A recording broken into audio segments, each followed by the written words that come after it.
Alors, donc on va commencer notre carte mentale sur, au final, le chapitre de la socialisation. Donc, vous vous rappelez, quand on fait un cœur de carte, on met le mot le plus important au centre. Donc là, en l'occurrence, le mot socialisation. D'accord?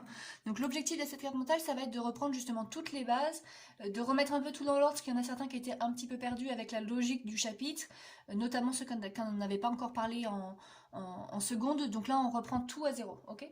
Donc première chose, la socialisation. Qu'est-ce que c'est? D'accord? Ça, il faut absolument que ça apparaisse quelque part. En quoi est-ce que ça consiste? Eh bien, tout d'abord, c'est l'apprentissage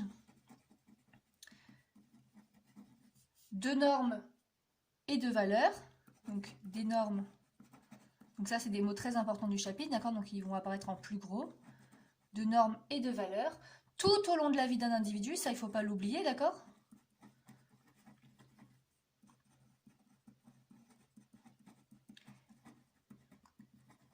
Alors ensuite, ce qu'il faut bien aussi se dire, c'est à quoi est-ce qu'elle sert cette socialisation, quel est son objectif? Eh bien c'est afin d'être capable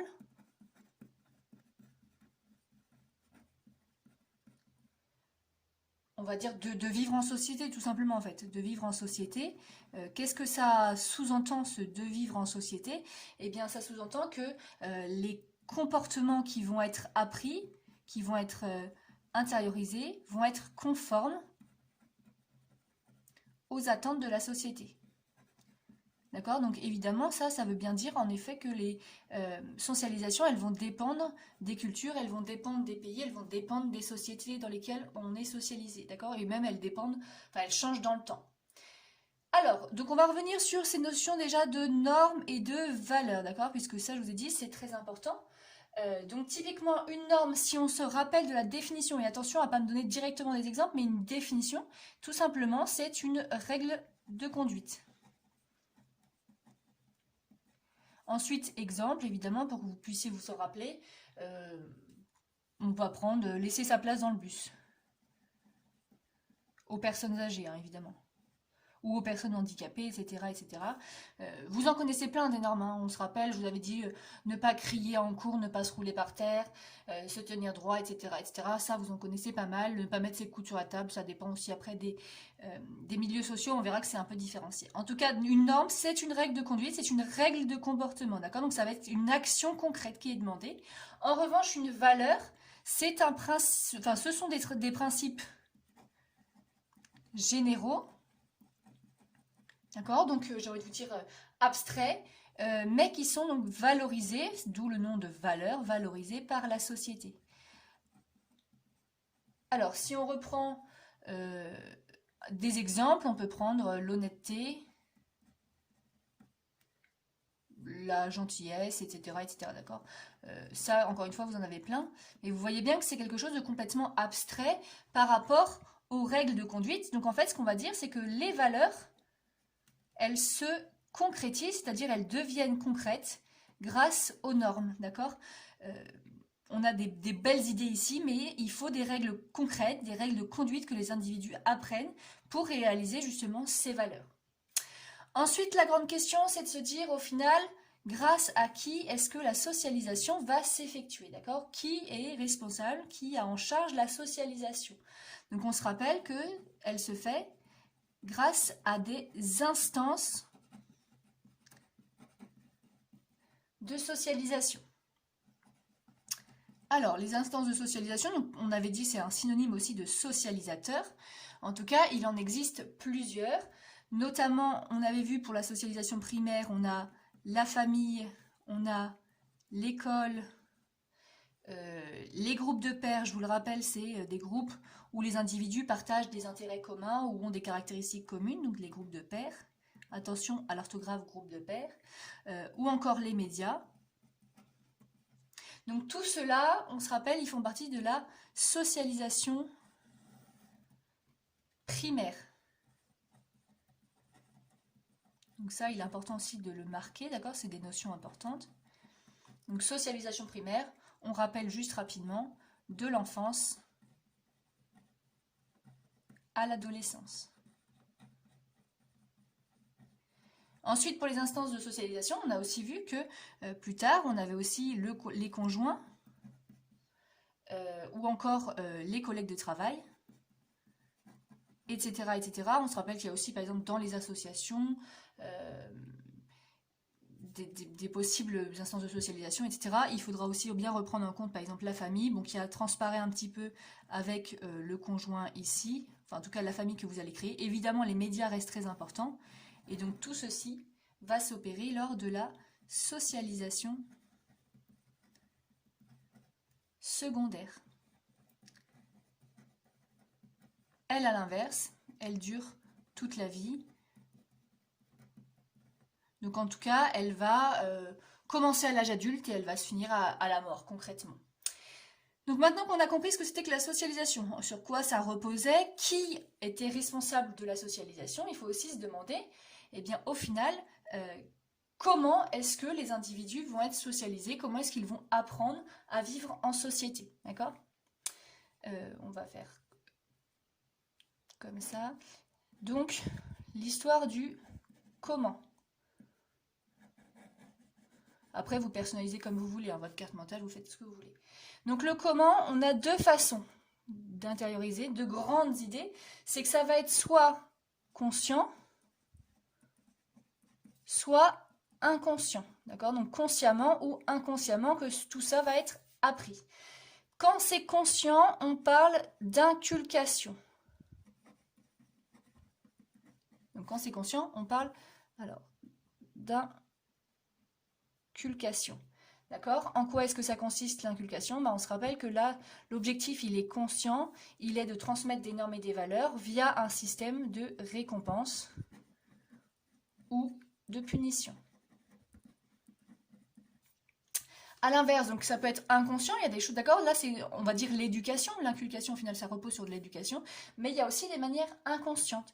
Donc il y en a deux. Notamment l'imitation, alors ça je ne vais peut-être pas redétailler, mais simplement on imite les comportements des individus qu'on voit, et donc notamment des instances de socialisation. Mais ça peut aussi être ce qu'on appelle de l'interaction.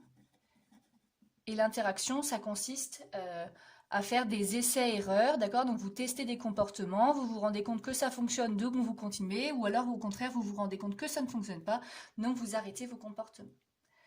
Alors ensuite, la grande question, c'est de se dire au final, cette socialisation, quand est-ce qu'elle est réussie? À quel moment est-ce qu'on peut parler de réussite pour la socialisation? Alors, vous vous rappelez, pour les cartes mentales, n'hésitez pas surtout éventuellement à faire des dessins, etc. D'accord? Si ça peut vous permettre de vous rappeler différentes choses, donc vous faites une médaille, vous faites un podium, en tout cas, à quel moment est-ce que on a réussi notre socialisation?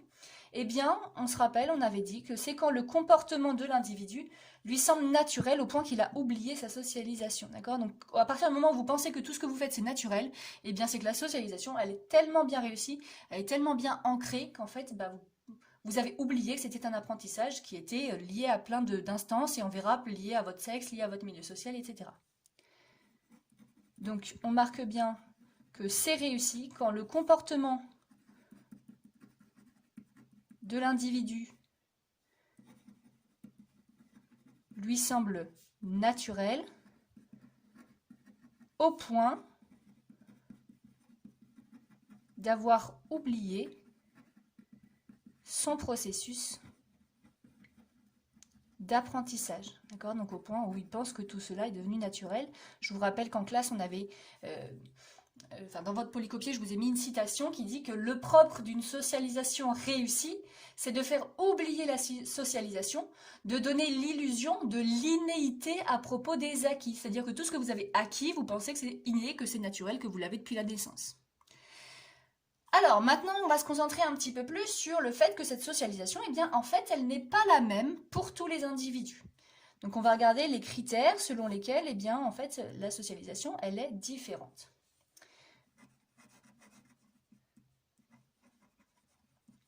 Donc, différente selon, 3 petits points. Alors, première chose qu'on avait vue, c'était notamment différente selon le milieu social.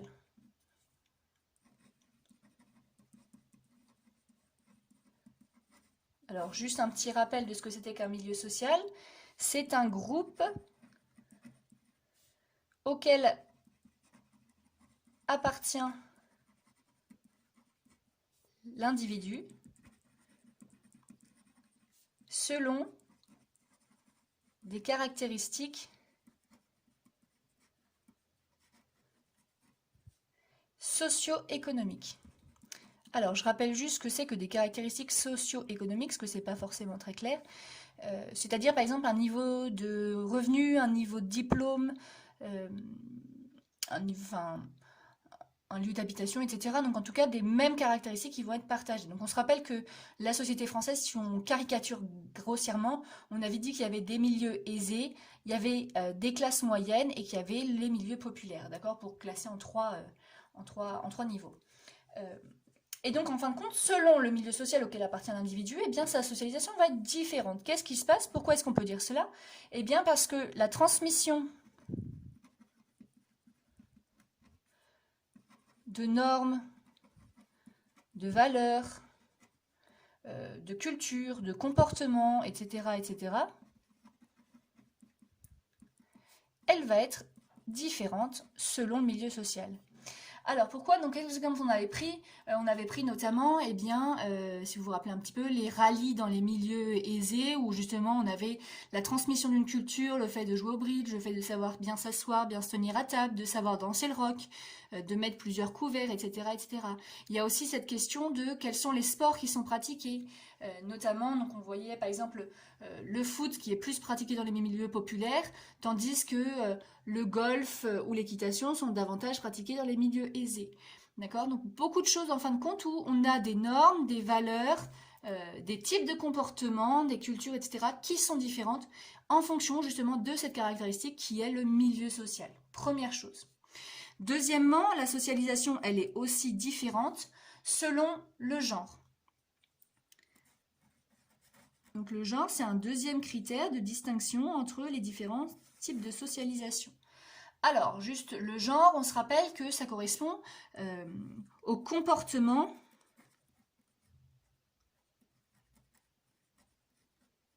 qui sont attendus selon le sexe d'un individu, d'accord? Donc les comportements attendus selon le sexe des individus. Donc ne pas confondre le sexe et le genre. On se rappelle que le sexe en sociologie, ça correspond juste aux caractéristiques biologiques des individus, d'accord? Tandis que le genre, eh bien, c'est donc une notion sociologique qui se réfère à ce qu'on projette sur les hommes, sur les femmes, quelles sont les attentes que la société a. Et donc ça, ce n'est pas du tout biologique, c'est social, ça a été construit, et on l'avait vu aussi en classe, ça a largement évolué dans le temps, d'accord? Et donc, par rapport à ce genre, on voit que les transmissions, les socialisations, donc la transmission de normes, de valeurs, etc., eh bien, elle va être complètement différente selon le sexe des individus. Et donc, on parlera de socialisation genrée.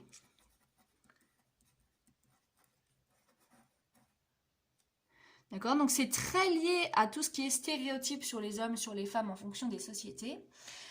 On se rappelle par exemple des valeurs qui étaient attendues des filles ou des femmes, c'était de dire la douceur, la délicatesse, la beauté, etc. Alors que pour les hommes, on avait plutôt la force, le courage, etc. Que c'était évidemment retransmis dans des normes différentes. On avait vu notamment à l'aide des jouets, d'accord? Donc comment est-ce que les jeux, les jouets, comment c'était rangé dans les magasins, etc. contribuaient à cette transmission de normes et de valeurs différentes selon le genre. On avait également vu après les impacts que ça avait dans les différents sports qui étaient pratiqués selon le sexe des individus, ou même encore dans les poursuites de carrière entre les garçons et les filles. On avait aussi vu un petit peu via les pubs pour les parfums, que les stéréotypes de genre étaient du coup très importants. D'accord ? Donc tout d'abord, différent selon le milieu social, selon le genre, mais aussi très différent selon, donc le dernier point qu'on avait bien évoqué, selon la configuration familiale. D'accord? De dire, eh bien, au final, certes, on a parlé de la famille comme d'une instance de socialisation, mais justement, l'idée, c'était de se dire, la famille au singulier, mais en fait, c'est très loin de la réalité, de la complexité de la réalité, puisqu'en fin de compte, il existe différents types de familles, et dans ces différents types de familles, eh bien, il y aura des socialisations plus ou moins différentes. Alors, dans ces différents types de familles qu'on avait évoquées, on avait commencé par la plus courante encore aujourd'hui, la famille dite entre guillemets, traditionnelle. Ensuite, on avait bien regardé les familles monoparentales, donc là où un seul des deux parents est présent, donc pour diverses raisons. On s'était aussi attardé sur les familles recomposées, d'accord? Donc là, déjà, trois grands types, trois grandes configurations familiales tout d'abord. Donc l'idée, c'était de se dire, eh bien déjà, selon le type de famille, les normes et les valeurs transmises ne vont pas être les mêmes. On se rappelle notamment que, par exemple, pour les familles monoparentales, il y avait une précarité économique très présente dans ce type de famille, plus que dans les autres, et que forcément, les normes et les valeurs allaient être différentes, et notamment du fait de ces deux caractéristiques, on avait la valeur, par exemple, de la responsabilité des enfants vis-à-vis déjà des plus petits, mais aussi vis-à-vis d'eux-mêmes, en gros, une plus grande autonomie, une plus grande responsabilité par rapport, par exemple, aux familles traditionnelles. Encore une fois, on parle en moyenne dans les grandes lignes, hein, on n'est pas sur tous les cas individuels. Donc première chose, on avait vu aussi que dans les familles recomposées, eh bien, on avait ce qu'on avait appelé une multiplication, on peut dire des modèles ou des rapports à l'autorité. Puisque je vous rappelle que dans les familles recomposées, la caractéristique c'est de se dire, eh bien, il va y avoir un second parent qui va arriver de l'extérieur de la famille, voire même des demi-frères ou des demi-sœurs, en tout cas des personnes qui étaient extérieures à la famille, donc qui n'ont pas suivi la même socialisation primaire, et donc qui vont apporter leurs propres normes, leurs propres valeurs. Et donc là, on va avoir justement peut-être une rupture ou en tout cas des conflits au niveau des valeurs et des normes qui sont transmises, d'accord? Donc une nouvelle norme, nouvelle valeur. Donc là encore une fois, ça va avoir un impact sur la socialisation des individus puisqu'il va falloir justement s'adapter en fonction du type de famille. Autre chose dans la configuration familiale auquel il faudra bien penser, d'accord? Il n'y a pas seulement le fait qu'il y ait différents types de familles qui existent, mais il y avait aussi d'autres caractéristiques, en tout cas, qu'il fallait prendre en compte, notamment le niveau d'études, par exemple, des aînés. Donc on avait vu notamment des grandes sœurs aînées, etc. Mais aussi, par exemple, si vous les côtoyez souvent, eh bien, des grands-parents. Si par exemple vos parents travaillent très souvent et vous êtes très souvent chez vos grands-parents, leur niveau d'études va aussi avoir un impact. Le niveau d'études et même le niveau de diplôme évidemment des parents a un impact. Et on se rappelle que notamment lors de la séparation des parents, si vous restez avec le parent qui a le moins haut niveau de diplôme, eh bien il y a un risque de dégradation des résultats scolaires. Un risque, encore une fois, en moyenne, on ne va pas dans tous les cas individuels. Mais en tout cas déjà le niveau d'études, le niveau si vous préférez, de diplôme de toutes ces personnes vont avoir un impact, notamment par exemple sur la réussite scolaire. Si par exemple, dans votre famille, tous les frères et sœurs, les grands-parents, les parents sont dans le même domaine de métier, il y a aussi un impact sur votre socialisation. Vous allez probablement être plus proche de ce type de métier que d'autres types de métiers. Et enfin, on avait rapidement, mais très rapidement évoqué, eh bien évidemment, l'origine migratoire des individus. Puisque selon le pays d'origine, les normes et les valeurs vont entrer plus ou moins en contradiction avec le pays dans lequel on arrive. Donc là aussi, il va y avoir des normes et des valeurs où il va falloir se réajuster et donc continuer sa socialisation. Donc là, en tout cas, 3 petits points. La configuration familiale, elle dépend de beaucoup de choses. D'accord, on a évoqué un maximum d'éléments, mais en tout cas, il y a plein de choses qui vont affecter la socialisation des individus. Ensuite, on va juste se reconcentrer justement sur ces socialisations secondaires. Donc on se rappelle, elles commencent à la fin de l'adolescence et elles durent toute la vie. Le problème qu'on s'était dit, c'est qu'en fait, il peut y avoir soit une rupture ou une continuité dans les apprentissages. D'accord? Donc ça va dépendre des individus. On a évoqué 3 types de socialisation secondaire. Donc notamment la socialisation professionnelle, la socialisation conjugale, et la socialisation politique. Donc socialisation professionnelle, eh bien le fait d'entrer dans un certain type de métier, ça fait que vous allez adopter de nouvelles valeurs, de nouvelles normes, de nouveaux comportements, de nouvelles façons de se tenir, de s'habiller, etc., etc. Je vous renvoie, si ça vous rappelle rien, notamment à la vidéo des sapeurs-pompiers de Paris, par exemple, donc là où on voyait le lever des couleurs, les valeurs de solidarité, d'entraide, de faire son devoir jusqu'au bout, etc., etc. Dans la socialisation conjugale, eh bien, on va retrouver cette idée que la personne avec qui vous êtes a d'autres normes, a d'autres valeurs, a eu une autre socialisation, et donc il va falloir s'adapter justement à ça pour vivre à deux. On se rappelle également que là-dessus, il faut mettre un petit bémol en disant qu'en fait, généralement, les individus se mettent relativement souvent en couple avec des personnes qui ont eu une socialisation à peu près similaire, puisqu'ils sont issus souvent d'un même milieu social, qu'ils ont donc côtoyé les mêmes groupes de pairs, le même type d'école, le même type de socialisation dans la famille, etc., etc. D'accord ? Donc ça, c'est un petit peu à relativiser. Ça irait plus dans le sens de la continuité, mais évidemment, il y a souvent aussi des cas de rupture, d'accord ? Donc à bien mettre en lien avec ces deux choses-là.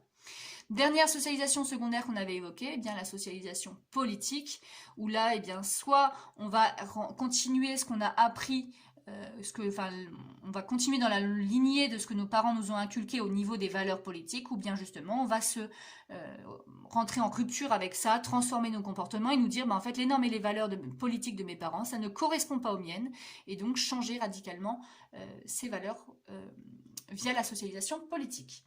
Tout cela, donc tout ce qu'on vient de dire pour l'instant, ça va mener à deux types de choses. Soit vous allez avoir une trajectoire qu'on peut dire probable, d'accord? Donc au niveau des statistiques, vous rentrez, j'ai envie de vous dire, bien dans les cases, c'était logique, selon votre socialisation primaire, votre socialisation secondaire, c'était très logique, toute votre vie a été relativement logique d'un point de vue statistique, ou bien elle peut être improbable.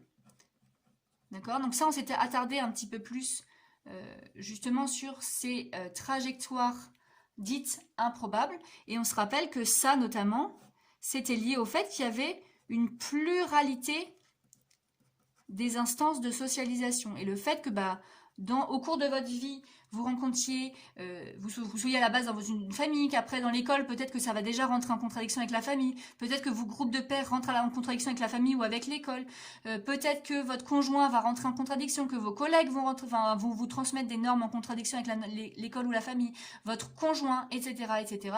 Tout ça, le fait qu'ici on ait une multiplication des instances de socialisation, eh bien ça fait que parfois les individus n'étaient pas prédestinés à aller, par exemple, à faire tel métier ou à réussir dans tel domaine du fait justement de leur socialisation primaire notamment.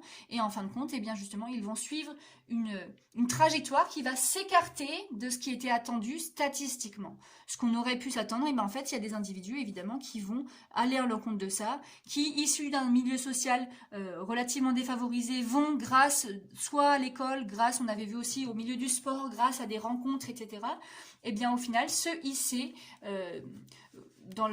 déjà dans les classes moyennes, ou voire même dans les classes aisées. Donc en tout cas, ça c'est le récapitulatif de tout le chapitre qu'on a vu avec les différentes notions. Donc évidemment, tout ce qui apparaît sur cette carte mentale, c'est à maîtriser absolument. Et puis évidemment, tout ce que j'ai dit donc à l'oral en évoquant les différentes choses, aller un peu plus dans le détail, par exemple là-dessus, de bien comprendre les différentes notions. Bonne journée à tous.